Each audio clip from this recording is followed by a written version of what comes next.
On today's episode, I'm actually going to be talking about how to start a company with your best friend or with a family member or with somebody else that you just met or have known for a while. So essentially, how to start a business with somebody else, aka your partner in crime in your business. And so let's get started.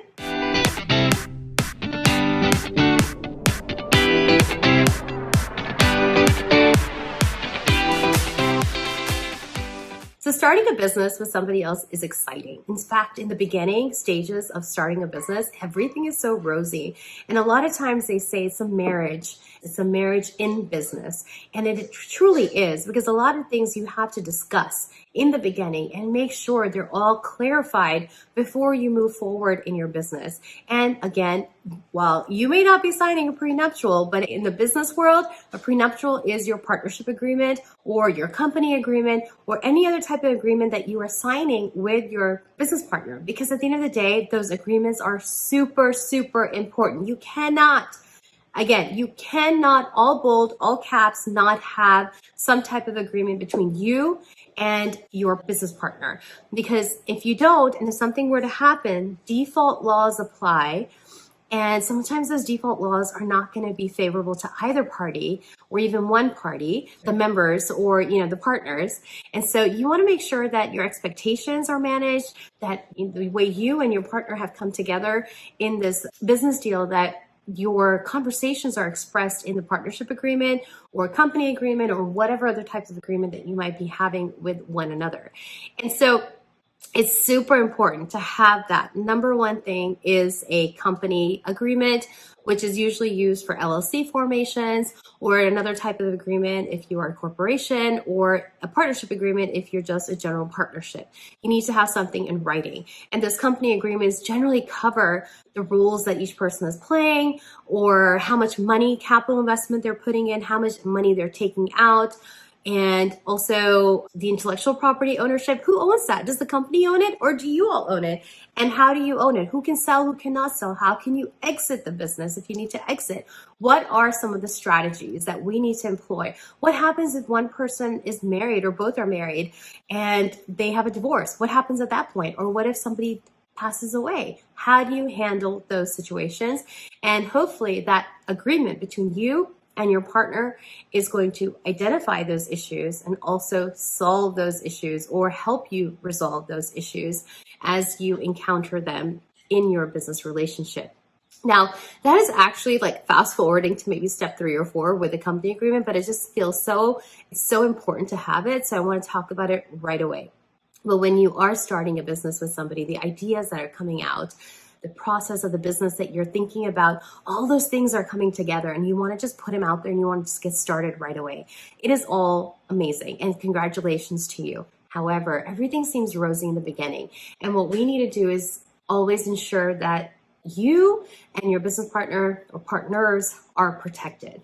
And so when you are thinking about these processes and you're thinking about the business idea, generally teams, people, they start showing their skill sets. They start showing the areas that they have a strong hold on. And you really want to lean into those areas and actually, have maybe those people really cultivate those areas. So you might have a partner who's really good in marketing, who's really good in sales, who's really good in acquiring clients. Hello, where the money is, right? And you might be really good in developing the idea, developing the systems and the processes and the services and the products. And there you go. You kind of already have an idea of who's going to be taking control of what space in the business, but you need to identify that again in writing, and so it's understood. And also the roles each person is playing. Is somebody going to be a president? Is somebody going to be a CFO? Is someone going to be, a CTO, Chief Technological Officer, or is somebody going to be, the CEO? Like, how are you identifying the roles? And then another major thing that you need to talk about is money. Sometimes it's not equal. And I also highly suggest getting equal 50-50 partnership, because when things are tough, it's hard to make a decision. You need to have somebody who can make that decision at that time and somebody who is not going to be vetoed just because you guys are at standstill because it's 50-50. So 50-50 is not always advisable. What's advisable is one person having more ownership or more shares or percentage ownership as opposed to the other person. So it's easy to make those decisions when there is a standstill. And other things that you need to consider when you are starting a partnership with somebody is having those thoughts out in play, and also having an attorney that's not representing both of you, but an attorney that represents each one of you. You have two separate attorneys, because at the end of the day, you might have somebody drafting your contract, which is wonderful, but they're representing the company a lot of times. They're not representing either or. And so you want to have another set of eyes looking at the company agreement and making sure that that company agreement is in the best interest for you. And so while sometimes company agreements are in the best interest of the company and not necessarily one party or one member or one partner, so have another set of eyes, another set of lawyers looking at your agreements, because that lawyer is not representing you or the other person. They're generally representing the company. And usually lawyers also disclose that, hey, I represent XYZ, so please go and talk to somebody else and make sure that this contract or this agreement is good for you. And so that's something that's really important as well. Now, when you are first starting that business relationship, it's important to, again, discuss your strengths, discuss the areas and the rules that each person is going to be playing, discuss the capital contributions that each person is going to be putting into the pot, discuss the percentage of ownership that is going to be delineated in this relationship as well. And how's the distribution going to be coming back to you, and how does that look? And then if there's requirement of more money, then how does that also look? Like, can that call come anytime, or can that call come at specific times? Are there any benchmarks that you're trying to meet? How are you going to meet those benchmarks and things like that? So those are some type of conversations that not just go to the relationship of the partners, but it also goes to, again, the strategizing and the long-term goals of the company as well. And then if you also have, a lot of times where the sticky parts come in to play are the exit. How can one exit the company, and how does that look? Is there going to be a non-compete? Will there be an exclusivity while you are in this one business? Can you start another business of similar nature? And if you can, that's wonderful. If you can't, that's wonderful too. But what does that look like? Because a lot of times you're starting a company, and then while you're starting a company, one person might get an opportunity to get involved into another type of business that may be similar in nature, but it's not exactly the same. Or while they're in this company and doing these services and products, another idea or another product sparks in their mind. Who owns that? That's a big question. Intellectual property becomes a big question. And then again, the exit part of it becomes another question. And so you need that clarity in the documentation that you have in the contract, and also have that conversation, because it's something that you're creating maybe during the time of the company. Maybe it's in the office while you are in company hours, but really it's just something that you are creating and is not anything related to your company. But who owns that? Does the company own it, or does that partner only own it and solely they own it? So those conversations need to be put out there and understood by all parties, so everybody's on the same page. And the brand, the intellectual property, again, who owns that? How do you exit? What does that look like? And then is there a non-compete after that if you exit? Meaning, can they start something similar in nature or the same thing within the same city, the same state? Have to have those conversations as well.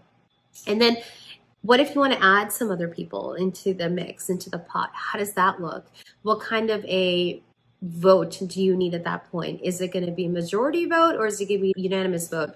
So as these different points come into the equation, whether it is intellectual property, or whether it's starting a new business, or whether it's adding new people on, or diluting a business, or terminating a division in your company, all of these generally require votes. And so you want to have it clear as to who and how and what this vote looks like.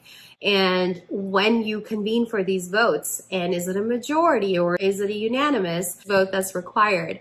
And they don't all have to be equal. One can be one type, one can be other type, but it has to be written out again in the company agreement or in your general partnership agreement or other types of agreements that you might have.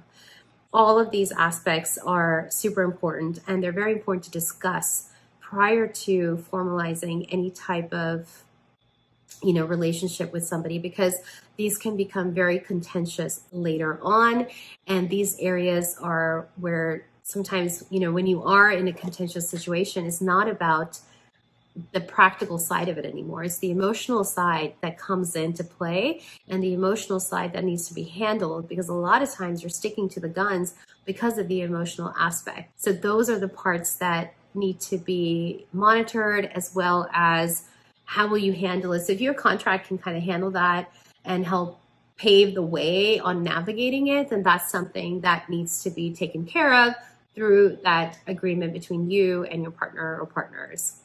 Now, another thing that you want to look at when you are looking for partners, or when you are, seeing if this person is good for you, is your values. Like, do your values align? Do you sync in some sort of fashion? Are you getting good energy? And I know this is all maybe something that some people may or may not look at, but this is most definitely something that is important, is to see alignment of values, because ultimately these things do cause friction. So alignment of values is very important.